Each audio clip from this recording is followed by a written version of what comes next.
all day.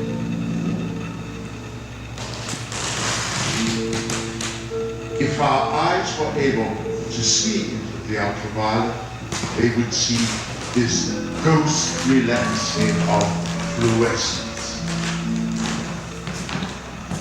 But oh, alas, so long, so far, our body, why did we forget?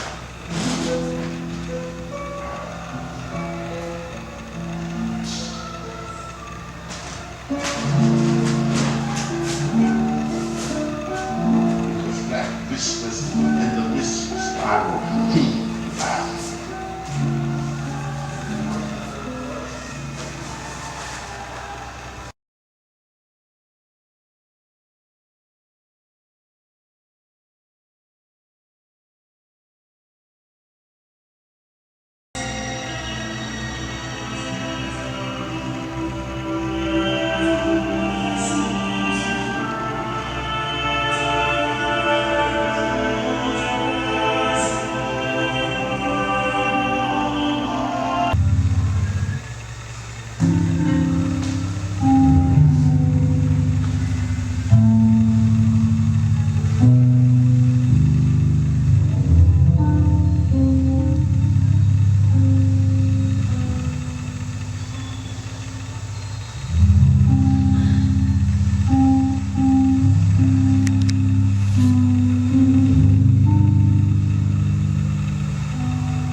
Work is on the third floor. It's called Born to Perform, and the other piece is Uninvited.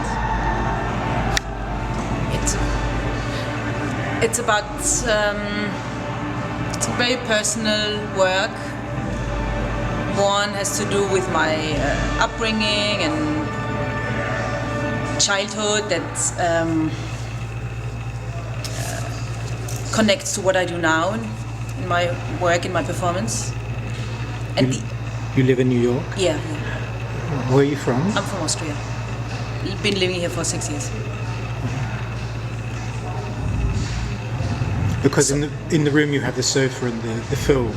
Is the film imaginary or? Parts of it. So I used old Super 8 footage and used the same camera and filmed the performance that I do now and connected the two and interweaved the two together. So it's not clear anymore, and it's fictitious in a way, but then it's not clear anymore what is real, who's the person, what's going on. And I want to pose questions: what's performance or what's authentic, and like it's also to do with me having a twin sister and feeling like being on stage a lot when you grow up, and so you look at those Super 8 reels, or I look at myself and wonder what was the real me, and what is just the part of being a twin, you know, posing, and this performance-based work that I'm doing now. What is the real me, and then it has to do with coming from a Catholic, or being brought up Catholic, and these rituals, and what's right, what's wrong. That my work having a very talking about sexuality and breaking out of the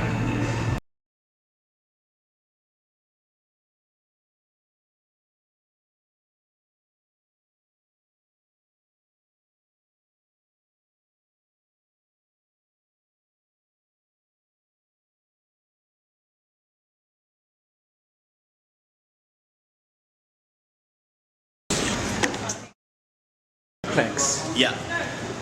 Can you just explain the whole, in 30 seconds, the history of that? Oh, sure. Yeah. I mean, it's looking at how something like initially deforestation, which is a very old issue in a sense. It's not a new story, and how it seems to have taken a little bit of a backseat to what appeared to most to be a more pressing issue, like climate change. Right. And the misdiagnosis of that being that they're clearly inextricably linked. Right. And so my idea was to make a project where we sort of work past just the imagery of such a phenomenon as deforestation, because we know it really is just imagery.